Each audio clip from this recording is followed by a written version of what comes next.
The fuck my fiend say? We got no reaction. Welcome to another behind the scenes episode at the Playboy Mansion.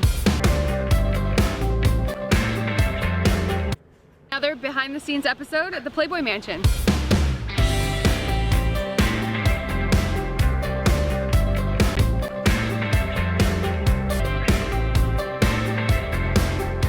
To show you a place that no one sees. You.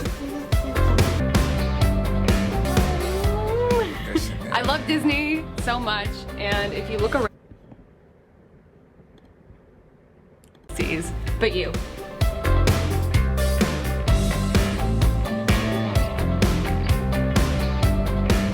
No, they haven't changed the decoration in that mansion.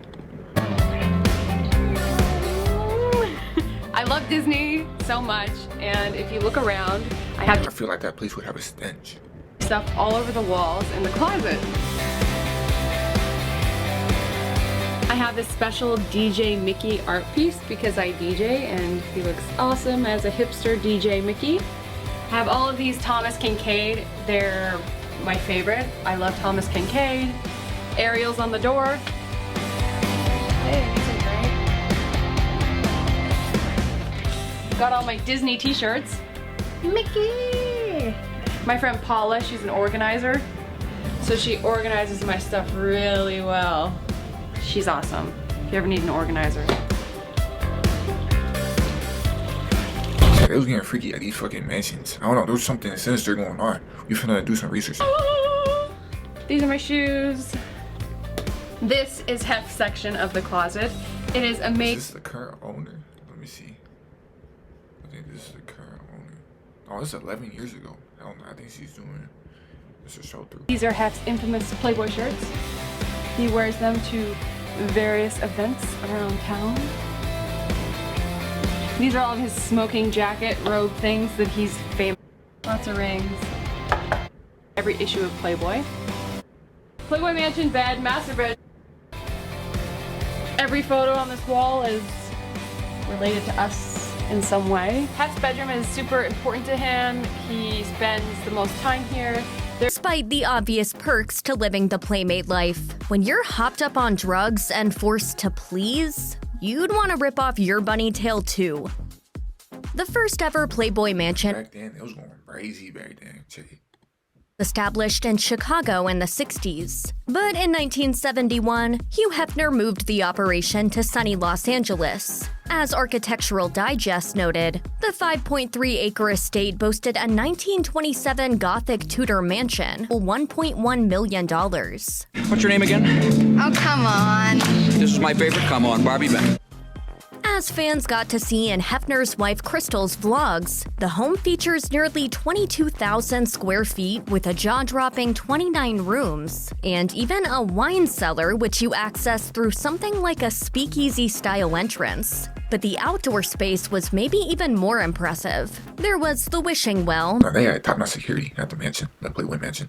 basketball courts, and, of course, the legendary grotto. As Fancy Pants Homes reported, there's a waterfall, a barbecue area, a sauna, and a koi pond. And with a year-round fireworks license, it's no wonder it became I think they had their own magazine and TV show too. a party. As Architectural Digest also described it, the Playboy Mansion is one of a select few private residents in Los Angeles with a zoo license. Birds such as peacocks, macaws, flamingos, toucans, and ducks roam the grounds. They have hella peacocks in Texas too. While a spot as a live-in girlfriend was a totally different story from scoring an invite as a guest. According to The Mirror, Hef had a strict set of rules. He supposedly insisted that his girlfriends have blonde hair, couldn't look drunk or Like, who's fiending for black females? This is crazy. in public, and This is the owner. not allowed to speak if ever Hef was interviewed. The one area in which the girls had free reign was with plastic surgery, Nah, he had a strict code. and they were allowed to get as much of it as they wanted. Holly Madison, a longtime girlfriend of Hefner's, dished the dirt to GQ on the other expectations regarding life at the mansion. Though many reportedly broke this rule, Hef's girlfriends were supposed to be monogamous with Hef because outside relationships might tarnish the Playboy brand. We love Playboy! family night, club night, and fun in the Sunday. And judging by all accounts, they really stuck to the itinerary. Being a newcomer at the mansion apparently meant being hit with a shocking reality. Reportedly, when established girlfriends got tired of sleeping with Hef, they would put pressure on the newcomers to take over their bedroom duties. Ex-girlfriend Zoe Paul claimed that she acted as a scout for new women. Noted on her channel, This is the bedroom of all bedrooms.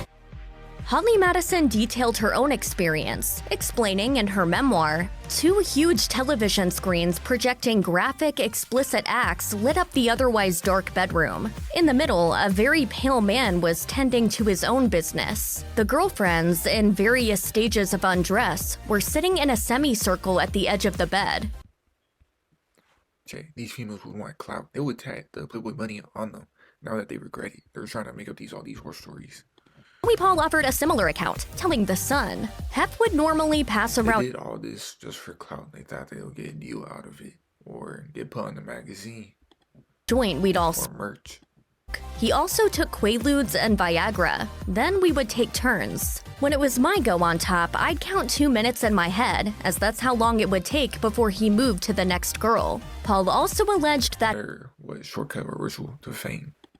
didn't use protection. She said, I was worried about getting STDs. After the orgies, we'd always go to the doctor to get tested. Sometimes things happen in the bedroom. But even considering all of that, real intimacy was in short supply. As Holly Madison, no kissing, nothing. It was so brief that I can't even recall what it felt like beyond having a heavy body on top of mine. Holly Madison, Kendra Wilkinson, and Bridget Marquardt became household names thanks to their hit reality show, The Girls Next Door. And as Madison once noted on MySpace, the cash was apparently pretty good. But when the girls didn't see a cent for the first season, Wilkinson asked for financial compensation, and she was reportedly told by a producer, "You are replaceable." Bedroom, Hef would hand out the amount in $100 bills, but use the opportunity to critique each girl. Most of the complaints were about your lack of participation in the parties he held in his bedroom. The story of the mansion is the alleged prevalence of drugs and alcohol. Hef always carried about 10 Quaaludes and handed them out to his girlfriends. I kept spares so I could give them to the women I met. I'd stop taking them as they made me feel sick, but I'd tell the girls, we all take them, you should too. Former girlfriend Sandra Theodore explained on A&E's Secrets of Playboy, It was such a seduction, and the men knew this, that they could get girls to do just about anything they wanted if they gave them a Quaalude. In a 2011 interview with the Daily Beast, Hefner denied supplying the girls with any narcotics. Still, with Holly Madison calling the mansion culture, quote, toxic, Kendra Wilkinson shared in her book, I had to be very drunk or smoke lots of weed to survive those nights. Favorite procedures were in which the house is located. Called, Hef said, don't ever wear red lipstick again. You look old, hard, and cheap. I'd invested every part of myself in the mansion. I felt so trapped and so vulnerable to his criticism.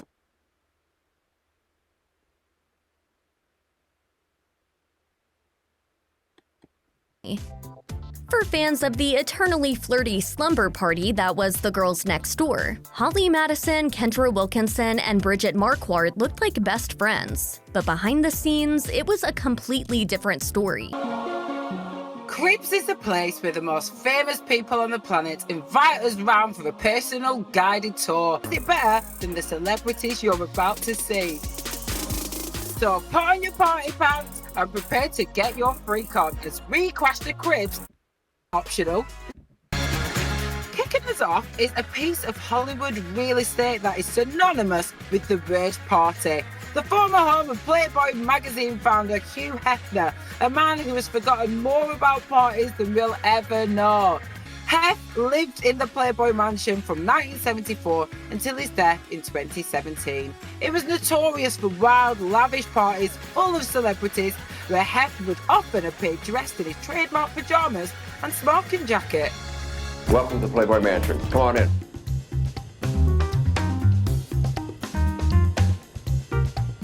This is the Great Hall. We throw a lot of the parties inside the house, and we're holding one of the best of the parties at the end of this week, Midsummer Night's Dream Party. Well, this is the living room, and we're converting it now, as you see, into this evening's plans for a movie, which is Austin Powers.